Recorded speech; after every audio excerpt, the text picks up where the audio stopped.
नमस्कार जोहार, मैं अभिषेक आनंद। और जैसा कि हम आपको बता चुके हैं कि दुबई में जो भारतीय फंसे थे, इज़राइल, अमेरिका और ईरान युद्ध के बाद हुए धमाकों के बाद वो सकुशल वापस आ चुके हैं। 60 लोग जो एक प्राइवेट कंपनी के ज़रिए वहाँ पर टूर में गए हुए थे वो वापस आ चुके हैं। इन सब के बीच में हमारे साथ एक शख्स मौजूद हैं, ज्योति शर्मा जी। ज्योति शर्मा जी एक सामाजिक कार्यकर्ता है और इन्होंने पहले भी जो विदेशों में लोग फंसे हुए हैं, दुबई और मिडिल ईस्ट में कई जगह पे जो भारतीय फंस जाते हैं, तो उनको निकालने में इन्होंने अहम भूमिका निभाई है। और इस बार भी ज्योति जी ने जो रांची और आसपास के जो लोग वहाँ फंसे हुए थे उनको निकालने में इनकी एक भूमिका रही है।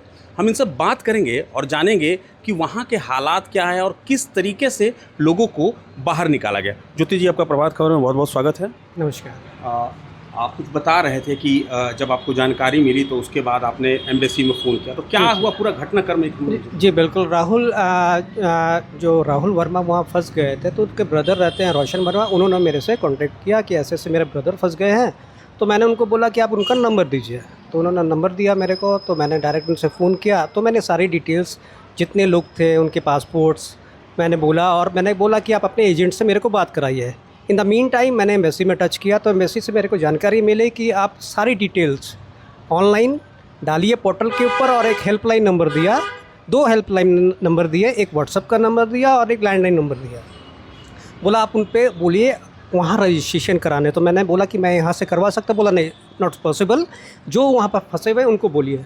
तब मैंने रोशन को फ़ोन किया, रोशन ने फिर राहुल को फ़ोन किया। तो राहुल से मेरी बात हुई कि आप अपने जो लीडर है उनसे बात कराइए, जो ट्रैवल लीड कर रहे थे। तो अजरुद्दीन करके एक शख्स थे, उनसे मेरी बात हुई और मैंने सारी चीज़ें उनसे साझा की कि आपको वहाँ पर मिनिस्ट्री ऑफ एक्सटर्नल अफेयर और इंडियन एम्बेसी को आपको पता नहीं पड़ेगा, और कोई इसमें रॉकेट साइंस नहीं है, कोई सोर्स पैरवी बिल्कुल नहीं लगेगी, क्योंकि वो अपने प्रोटोकॉल से हिसाब से चलते हैं। और यूएई की गवर्नमेंट बहुत ही स्ट्रिक्ट है इन सब चीज़ों। मिडिल ईस्ट की जो भी कंट्रीज़ हैं वो अपने सिक्योरिटी को लेकर बहुत ही कंसर्न है।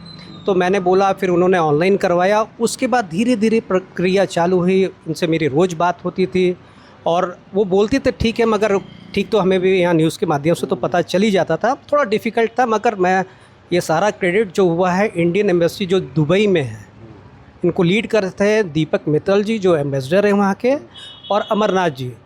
उन्होंने सारे डेस्क बना रखे हुए हैं और पार्ट बाई पार्ट मैंने कहा था कि वो निकलेंगे, और वैसे ही स्वदेश वापस आ गए। जैसा कि अभी भी वहाँ पर कई भारतीय फंसे हुए हैं, जैसा कि आप और हम डिस्कस कर रहे थे कि लगभग 40,000 से ज़्यादा सिर्फ टूरिस्ट होंगे। करेक्ट। तो उनमें से कोई ऐसा परिवार हो कि जो चिंतित हो और उनको वापस आने की जो भी जद्दोजहद है, जो बहुत सारी चीज़ों जो है वो छुपा करके रख रहे हैं, किस होटल में रह रहे हैं, कुछ वो जानकारी नहीं दी जा रही है, तो वो परिवार परेशान ना हो और किस तरह से अब आगे बढ़े और अपने जो शुभचिंतक हैं उन्हें वापस बुलाए, इसके लेकर के कुछ बताएंगे? जो देखिए, एक एडवाइजरी जारी हुई है, और आप ट्विटर के माध्यम से किसी भी ऑथेंटिक जो गवर्नमेंट साइट है यूएई की, आप उसमें जाइए, और एक एडवाइजरी जारी की गई है कि आप पोर्टल का नंबर दिया गया है, और अगर बहुत सारे लोग जो वहाँ पर फंस गए हैं, अभी हो सकता है उनका वीज़ा लैप्स कर रहा हो, तो ऑनलाइन वीज़ा का भी प्रोविज़न दिया हुआ है, और आपको वहाँ रजिस्ट्रेशन कराना पड़ेगा।